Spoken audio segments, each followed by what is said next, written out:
ನಮಸ್ಕಾರ, nutri couple ಚಾನಲ್ಗೆ ಸ್ವಾಗತ. ಇವತ್ತು ನಾವು ರಮ್ ಯೂಸ್ ಮಾಡಿ ರಿಚ್ ಪ್ಲಮ್ ಕೇಕ್ ಮಾಡೋಣಂತೆ. ಸ್ಪೆಷಾಲಿಟಿ ಏನಂತಂದರೆ ಇವತ್ತು ನಾವು AMC ಕುಕ್ವೇರಲ್ಲಿ ಮಾಡ್ತಾ ಇದ್ದೀವಿ. ಸೊ ಇದಕ್ಕೆ ಬೇಕಾಗಿರೋ ಇಂಗ್ರೀಡಿಯೆಂಟ್ಸ್ ಏನೇನು ಅಂತ ನೋಡೋಣ ಬನ್ನಿ. ಸೊ ನಾನು ಮನೆಯಲ್ಲಿರುವಂತಹ ಎಲ್ಲ ಡ್ರೈ ಫ್ರೂಟ್ಸ್ಗಳನ್ನು ರಮ್ಮಲ್ಲಿ ಸುಮಾರು 1 ರಿಂದ 1.5 ತಿಂಗಳವರೆಗೂ ಚೆನ್ನಾಗಿ ನೆನೆಸಿಟ್ಕೊಂಡಿದ್ದೀನಿ. ನಾನು ಇಲ್ಲಿ ಅಮೃತ್ ರಮ್ ತೊಗೊಂಡಿದ್ದೆ, ಬೇಕಾದರೆ ಓಲ್ಡ್ ರಮ್ ಕೂಡ ತೊಗೋಬೋದು, ಓಲ್ಡ್ ಮಾಕು. ಸೊ ಹೆಚ್ಚು ಕಮ್ಮಿ 1 ಕಪ್ ಮೈದಾ ಹಿಟ್ಟು ತೊಗೊಂಡಿದ್ದೀನಿ ಮತ್ತು 1 ಕಪ್ ಸಕ್ಕರೆನ ಪುಡಿ ಮಾಡಿ ಇಟ್ಕೊಂಡಿದ್ದೀನಿ. ಹಾಗೂ ಸುಮಾರು ಒಂದು 5 ಮೊಟ್ಟೆನ ತೊಗೊಂಡಿದ್ದೀನಿ. 5 ಮೊಟ್ಟೆ ಇಂಪಾರ್ಟೆಂಟು, ಬೇಕಾದರೆ 6 ಹಾಕೋಬೋದು, ನಾನು 5ಕ್ಕೆ ನಿಲ್ಲಿಸ್ಕೋತೀನಿ. ಸೊ ನಾನು ಅದಕ್ಕೆ ಒಂದು 250 ಗ್ರಾಮ್ ಅಷ್ಟು ಬೆಣ್ಣೆ ತೊಗೊಂಡಿದ್ದೀನಿ. ಸೊ ನಾನು ಆಗಲೇ ಹೇಳ್ದಂಗೆ ಇದು ನಾನು ಸುಮಾರು 1.5 ತಿಂಗಳು ಚೆನ್ನಾಗಿ ನೆನೆಸಿಟ್ಕೊಂಡಿದ್ದೀನಿ. ಇನ್ ಕೇಸ್ ಆಗಲಿಲ್ಲ ಅಂತಂದರೆ 24 ಅವರ್ಸ್ ಆದ್ರೂ ನೆನೆಸಿಟ್ಕೋಬೋದು. ರಮ್ ಬೇಡಪ್ಪ ನಾವು ಯೂಸ್ ಮಾಡಲ್ಲ ಅಂತಂದರೆ ನಿಮಗೆ ಆರೆಂಜ್ ಜ್ಯೂಸ್ ಸಿಗುತ್ತೆ ಅಂಗಡಿನಲ್ಲಿ, ಅದನ್ನು ಅಟ್ಲೀಸ್ಟ್ 24 ಅವರ್ಸು ಆರೆಂಜ್ ಜ್ಯೂಸಲ್ಲಿ ಸೋಕ್ ಮಾಡಿ ಇಟ್ಕೊಂಡಿರ್ಬೋದು. ಸೊ ಇದಕ್ಕೆ ನಾನು ಜಾಮು, ಟೂಟಿ ಫ್ರೂಟಿ ಕಲರ್ಸ್ ಇದ್ದಾವೆ ಹೇಳಿದ್ದೀನಿ, ವೆನಿಲಾ ಎಸೆನ್ಸ್ ತುಂಬ ಇಂಪಾರ್ಟೆಂಟ್, ಮತ್ತು cherry, baking powder, baking soda ತೊಗೊಂಡಿದ್ದೀನಿ, ತುಪ್ಪ ವೆರಿ ಇಂಪಾರ್ಟೆಂಟು, ಮತ್ತು ವಿಸ್ಕ್ ಮಾಡ್ಕೊಳ್ಳೋಕ್ಕೆ ಮಿಷಿನ್ ಬೇಕು. ಕ್ಯಾರಮೆಲ್ಲು ನಾನು ಮನೇಲೇ ಮಾಡ್ಕೊಂಡಿದ್ದೀನಿ, ಹೇಗೆ ಅಂತ ಹೇಳ್ತೀನಿ. ಒಂದು ಸ್ಪೆಷಲ್ ಮಸಾಲೆ ಮಾಡ್ಕೊಂಡಿದ್ದೀನಿ, ಅದ್ರ ಬಗ್ಗೆನೂ ಹೇಳ್ತೀನಿ. ಮತ್ತು ಅದಕ್ಕೆ ಬೇಕಾಗಿರೋದು ಒಂದು ದೊಡ್ಡ ಪಾತ್ರೆ, 1-2 ಸ್ಪೂನು ಮತ್ತು ಸ್ಪ್ಯಾಚುಲಾಸ್ ಬೇಕಾಗುತ್ತೆ. ಸೊ ಇದನ್ನು ಯಾವ ರೀತಿ ಮಾಡೋದು ಅಂತ ಪೂರ್ತಿ ಪ್ರೊಸೀಜರ್ ಹೇಳ್ಕೊಡ್ತೀನಿ. ಫಸ್ಟ್ ಕ್ಯಾರಮೆಲ್ ಹೇಗೆ ಮಾಡೋದು ಅಂತ ನೋಡೋಣ. ಈ ಪಾತ್ರೆನಲ್ಲಿ ನಾನು ಪುಡಿ ಸಕ್ಕರೆ ತೊಗೊಂಡಿದ್ದೀನಿ. ಗಟ್ಟಿಗಿರೋ ಸಕ್ಕರೆನೂ ತೊಗೋಬೋದು, ಪುಡಿ ಸಕ್ಕರೆ ಇದ್ದರೆ ಬೇಗ ಆಗುತ್ತೆ. ಹಾಕ್ಕೊಂಡು ಸಿಮ್ಮಲ್ಲಿ ಇಟ್ಕೊಂಡು ಸಣ್ಣ ಊರಿನಲ್ಲಿ ಬೇಯಿಸ್ತಾ ಬನ್ನಿ, ಹೀಟ್ ಮಾಡ್ಕೊಂಡು ಬನ್ನಿ. ನೋಡಿ ಈಗ ಎಷ್ಟು ಚೆನ್ನಾಗಿ ಕರಗ್ತಾ ಇದೆ. ಈ ಥರ ನೀಟಾಗಿ ಸಕ್ಕರೆ ಎಲ್ಲನೂ ಕರಗಬೇಕು. ಕರಗ್ತಾ ನಿಮಗೆ ನೋಡ್ದಂಗೆ ಸ್ವಲ್ಪ ಬ್ರೌನಿಶ್ ಆಗೋಕ್ಕೆ ಶುರುವಾಗುತ್ತೆ ಸಕ್ಕರೆ. ಸೊ ಯೂಶಲಿ ಕ್ಯಾರಮೆಲ್ಕ್ ಅಂಗಡಿನಲ್ಲೂ ಸಿಗತ್ತೆ. ಸೊ ನಾನು ಅಂಗಡಿನಲ್ಲಿ ಪ್ರಿಫರ್ ಮಾಡಲ್ಲ, ನಮ್ಮ ಮನೆಯಲ್ಲೇ ಮಾಡ್ಕೊಳ್ಳೋಣ ಅಂತ.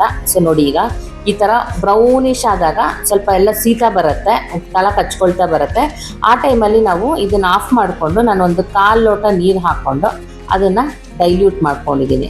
ಸೊ ಈಗ ನಮ್ಮದು ಕ್ಯಾರಮೆಲ್ಕು ಸೂಪರಾಗಿ ರೆಡಿ ಆಗಿದೆ. ಸೊ ಈಗ ನಾನು ಈ ಬಟ್ಲಿಗೆ ಚೆನ್ನಾಗಿ ಬೆಣ್ಣೆ ಹಾಕ್ಕೊಂಡು 1-2 ನಿಮಿಷ ಚೆನ್ನಾಗಿ ಮಿಷಿನಲ್ಲಿ ವಿಸ್ಕ್ ಮಾಡ್ಕೋತೀನಿ. ಬೆಣ್ಣೆ ಎಲ್ಲ ಕರಗಿ ಒಂಥರ ಕ್ರೀಮಿಶ್ ಬರಬೇಕು. ಚೆನ್ನಾಗಿ 1-2 ರಿಂದ 3 ನಿಮಿಷ ಮಾಡ್ಕೊಳ್ಳೋಣ ಅಂತೆ. ಇದಾದಮೇಲಿಂದ ನಾನು ಸಕ್ಕರೆ ಪುಡಿ ಇದಕ್ಕೆ ಹಾಕ್ಕೊಂಡು ಅದನ್ನು ಕೂಡ ಚೆನ್ನಾಗಿ 1-2 ನಿಮಿಷ ವಿಸ್ಕ್ ಮಾಡ್ಕೋತೀನಿ. ಹುಷಾರು, ಸಕ್ಕರೆ ಪುಡಿ ಹಾಕಿದಾಗ ಒಂದು ಸ್ವಲ್ಪ ಮುಖಕ್ಕೆ ಎಗರುತ್ತೆ, ನೋಡ್ಕೊಂಡು ಮಾಡ್ಕೊಳ್ಳಿ. ವಿಸ್ಕ್ ಮಾಡ್ಕೊಳ್ತಾ ನಿಮಗೆ ಗೊತ್ತಾಗುತ್ತೆ ಸಕ್ಕರೆ ಎಲ್ಲ ನೀಟಾಗಿ ಕರಗಿ ಬೆಣ್ಣೆ ಮತ್ತು ಸಕ್ಕರೆ ಒಂದಾಗುತ್ತೆ.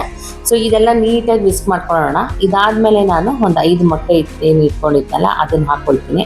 ಇದನ್ನು ಸಹ ಚೆನ್ನಾಗಿ ಒಂದು 2 to 3 ಮಿನಿಟ್ಸ್ ಚೆನ್ನಾಗಿ ವಿಸ್ಕ್ ಮಾಡ್ಕೋಬೇಕು. ಎಲ್ಲ ಸುತ್ತಲೂ ತಿರುಗಿಸ್ಕೊಂಡು ಮಾಡ್ಕೊಳ್ಳಿ. ಬೇಸಿಕಲಿ ಚೆನ್ನಾಗಿ ವಿಸ್ಕ್ ಆದಮೇಲಿಂದ ಈ ಕೆನೆ ಒಡೆದೋಗಿರುತ್ತಲ್ಲ, ಈಗ ಹಾಲು ಒಡೆದೋದ ಕೆನೆ ಕಾಣುತ್ತಲ್ಲ, ಆ ಥರ ಬರುತ್ತೆ, ನಿಮಗೆ ಗೊತ್ತಾಗತ್ತೆ. ಸೊ ಅಲ್ಲಿವರೆಗೂ ಚೆನ್ನಾಗಿ ವಿಸ್ಕ್ ಮಾಡ್ಕೊಳ್ಳಿ. ಆದಮೇಲಿಂದ ನಾನು ಆ ಜಾಮ್ ಏನು ಇಟ್ಕೊಂಡಿದ್ದೆಲ್ಲ 1.5-2 ಸ್ಪೂನು ಆ ಜಾಮ್ ಹಾಕ್ಕೊಂಡು 1-2 ನಿಮಿಷ ವಿಸ್ಕ್ ಮಾಡಿಕೊಂಡೆ. ಪ್ಲಸ್ ವೆನಿಲಾ ಎಸೆನ್ಸು ನಾವು 1 ರಿಂದ 2 ಸ್ಪೂನ್ ಹಾಕೋಬೋದು. ಬೇಸಿಕಲಿ ಇದು ಒಂಥರ ವೆನಿಲಾ ಇಶ್ ಫ್ಲೇವರ್ ಕೊಡುತ್ತೆ. ಸೊ ಆಮೇಲೆ ಕ್ಯಾರಮೆಲ್ ನಾನು ಆಗಲೇ ತೋರಿಸಿದ್ನಲ್ಲ 1-2 ಸ್ಪೂನು ಅದನ್ನು ಹಾಕ್ಕೊಳ್ಳಿ. ನೋಡಿ ಇವಾಗ ಎಷ್ಟು ಚೇಂಜ್ ಆಗೋಯ್ತು, ಕಲರ್ ಎಲ್ಲ ನಾನು ಸೂಪರಾಗಿ ಕಾಣಿಸ್ತಿದೆ ಇದು. ಸೊ ಇದಾದಮೇಲಿಂದ ಬೇಕಾದರೆ ಇನ್ನೊಂದು 2-3 ಸ್ಪೂನ್ ರಮ್ ಹಾಕೋಬೋದು, ಹಾಕೊಳ್ದೆ ಇದ್ರೂ ನಡೆಯುತ್ತೆ. ಸಾಕು ರೀ, ಎಷ್ಟು ಇನ್ನು ರಮ್ ಕುಡಿಯೋಕ್ಕಾಗತ್ತೆ. ಇದೆಲ್ಲ ಮಿಕ್ಸ್ ಮಾಡಿಕೊಂಡು ಮೇಲಿಂದ ನಾನು ಇದಕ್ಕೆ 1-2 ಸ್ಪೂನ್ ತುಪ್ಪ ಹಾಕ್ಕೊಳ್ತಿದ್ದೀನಿ. ತುಪ್ಪ ಒಂದು ಡಿಫ್ರೆಂಟ್ ಫ್ಲೇವರ್ ಕೊಡುತ್ತೆ. ಸೊ ಹಾಗಾಗಿ ತುಪ್ಪ ಮಾತ್ರ ಮಿಸ್ ಮಾಡೋಕ್ಕೆ ಹೋಗಬೇಡಿ.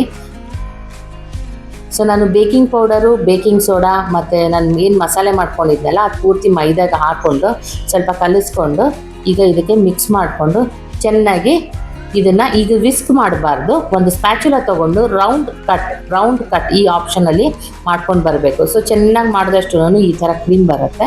ಈಗ ಇದಕ್ಕೆ ನಾನು ಏನು ಇಟ್ಕೊಂಡಿದ್ನಲ್ಲ ಡ್ರೈ ಫ್ರೂಟ್ಸ್ ಎಲ್ಲನೂ, ಈ ಡ್ರೈ ಫ್ರೂಟ್ಸ್ನೆಲ್ಲ ಹಾಕ್ಕೊಂಡು ಮತ್ತೆ ಈಗ ರೌಂಡ್ ಕಟ್ ಇದೇ ಇದರೊಳಗೆ ಮೆಥಡಲ್ಲಿ ಒಂದು ಸ್ವಲ್ಪ ಚೆನ್ನಾಗಿ ಮಿಕ್ಸ್ ಮಾಡ್ಕೋಬೇಕು. ಸೊ ಮಿಕ್ಸ್ ಮಾಡ್ಕೊಂಡು ಇದಾಗಿದೆ. ಈಗ ನಾನು ಈ ಒಂದು ಟ್ರೇಗೆ ಚೆನ್ನಾಗಿ ಎಣ್ಣೆ ಎಲ್ಲ ಹಚ್ಕೊಂಡು ನೀಟಾಗಿ ಬಟರ್ ಪೇಪರ್ ಇಟ್ಕೊಂಡು ಮಾಡ್ಕೊಂಡಿದ್ದೀನಿ. ಸೊ ಇದನ್ನು ಇದರೊಳಗಡೆ ಹಾಕ್ಕೊಳ್ಳೋಣಂತೆ. ಸೊ ಪೂರ್ತಿ ಹಾಕೋದು ಬೇಡ, ಯಾಕಂತಂದರೆ ಇದು ಉಬ್ಬುತ್ತೆ. ಅರ್ಧ ಇದ್ದರೆ ಸಾಕು, ವೆಸಲಲ್ಲಿ ಅರ್ಧ ಇದ್ದರೆ ಸಾಕು. ಸೊ ಇವಾಗ 2 ವೆಸಲ್ಗೆ ಹಾಕ್ಕೊಂಡಿದ್ದೀನಿ. ಇದಾದಮೇಲಿಂದ ಸ್ವಲ್ಪ ವೆಸಲ್ನ ಸ್ವಲ್ಪ ಚೆನ್ನಾಗಿ ಕುಟ್ಕೋಬೇಕು. ಯಾಕಂದರೆ ಈ ವೆಸಲ್ನ ಕುಟ್ಟೋದ್ರಿಂದ ನಮಗೆ ಅದ್ರೊಳಗಡೆ ಇರುವಂತಹ ಗಾಳಿ ಅಥವಾ ಏರೋಸೋಲ್ಸ್ ಏನಿರುತ್ತಲ್ಲ ಅದೆಲ್ಲ ರಿಲೀಸ್ ಆಗುತ್ತೆ, ನೀಟಾಗಿ ಕೇಕ್ ಎಲ್ಲನೂ ಕೂತ್ಕೊಳ್ಳುತ್ತೆ. ಸೊ ನಾನು ಇದನ್ನ AMC ಕುಕ್ವೇರಲ್ಲಿ ಮಾಡ್ತೀನಿ ಅಂತ ಹೇಳಿದ್ದೆ, ಅದನ್ನ ತೋರಿಸ್ತೀನಿ. ಸೊ ಇದ್ರ ಮೇಲೆ ಇವಾಗ ನಾವು ಟೂಟಿ ಫ್ರೂಟಿ ಮತ್ತೆ ಚೆರ್ರಿ ಎಲ್ಲ ಹಾಕೊಂಡು ಚೆನ್ನಾಗಿ ನೋಡೋಕೆ ಗಾರ್ನಿಶ್ ಮಾಡೋಣ. ನೋಡೋದಕ್ಕೆ ಒಂಥರ ಐಸ್ ಕ್ರೀಮಿಶ್ ಆಗಿದೆ, ತಿನ್ನೋಣ ಅನಿಸ್ತಿದೆ, ಸಕ್ಕದಾಗಿದೆ. ಇನ್ನು ಕೇಕ್ ಮಾಡಿದ್ಮೇಲೆ ಇನ್ನು ಹೆಂಗಿರುತ್ತೋ ನೋಡೋಣ ಅಂತೆ. ಬಾವು ಸಕ್ಕದಾಗಿ ಕಾಣ್ತಿದೆ ಅಲ್ಲೇನ್ರಿ? ಈಗಲೇ ಹಂಗೆ ತಿನ್ಬಿಡೋಣ ಅನ್ನಿಸ್ತಾಯ್ತು. ನೋಡೋಣ ಇದನ್ನ ಇಟ್ಟು AMCನಲ್ಲಿ. ಸೊ AMC ಕುಕ್ಕರ್ ಇಟ್ಟಿದ್ದೀರಾ ಅನ್ಸುತ್ತಲ್ಲ ಪ್ರೀ ಮಾಡಕ್ಕೆ? ಪ್ರೀಟ್ ಆಗಿದೆ, ಬಾ ಅದ್ರಲ್ಲಿ ಮಾಡೋಣ. ಸೊ ಇದನ್ನ ನಾವು ಕೇಕ್ನ AMC ಕುಕ್ವೇರಲ್ಲಿ ಬೇಕ್ ಮಾಡ್ಕೊಳ್ಳೋಣ ಅಂತೆ. ಸೊ ಪ್ರೀವಿಯಸ್ಲಿ 60 to 70 ಡಿಗ್ರಿಗೆ ನಾವು ಅದನ್ನು ಪ್ರೀ ಹೀಟ್ ಮಾಡ್ಕೊಂಡಿರ್ಬೇಕಾಗತ್ತೆ. ನಾನು 2 AMC ವೆಸಲ್ಸ್ ತೊಗೊಂಡಿದ್ದೀನಿ ಇಲ್ಲಿ. ಸೊ ಇದು 60 to 70 ಪ್ರೀ ಹೀಟ್ ಆಗಿದೆ. ಕೆಳಗಡೆ ಯಾವುದಾದ್ರೂ ಒಂದು ಒತ್ತಿಗೆ ಏನಾದರೂ ಇಟ್ಕೋಬೋದು, ಬಟ್ಲು ಅಥವಾ ಈ ಥರ ಸ್ಟ್ಯಾಂಡ್ ಏನಾದರೂ ಇಟ್ಕೋಬೋದು. ಸೊ ಕೇಕ್ನ ಇದ್ರೊಳಗಡೆ ಇಟ್ಕೊಂಡು ಬಿಟ್ವೀನ್ 35 to 40 ಮಿನಿಟ್ಸ್ ಸಿಮ್ಮಲ್ಲಿ ಬೇಕ್ ಮಾಡ್ಕೋಬೇಕಾಗತ್ತೆ. ಸೊ ನೋಡಿ ನಾನು ಇದ್ರೊಳಗೂ ನಾನು ಇಡ್ತಿದ್ದೀನಿ. ಸೊ 35 to 40 ಮಿನಿಟ್ಸ್ ಟೈಮರ್ ಇಟ್ಕೊಂಡು ಸಿಮ್ಮಲ್ಲಿ ಬೇಕ್ ಮಾಡ್ಕೊಳ್ತಾ ಇದ್ದೀನಿ. ಸೊ ಬೇಕ್ ಮಾಡ್ಕೊಂಡಿದೆ. ಒಂದ್ಸತಿ ನಾನು ಈ ಸಣ್ಣ ಕಡ್ಡಿನಲ್ಲಿ ಇದು ಚೆಕ್ ಮಾಡ್ಕೊಳ್ಳೋಣಂತೆ, ಇದು ಬೇಕಾಗಿದೆಯೋ ಇಲ್ವೋ ಅಂತ. ನೋಡಿ ಕಡ್ಡಿಗೇನು ಮೆತ್ಕೊಳ್ಳಿಲ್ಲ ಅಂತಂದ್ರೆ ಬೇಕಾಗಿದೆ ಅಂತ.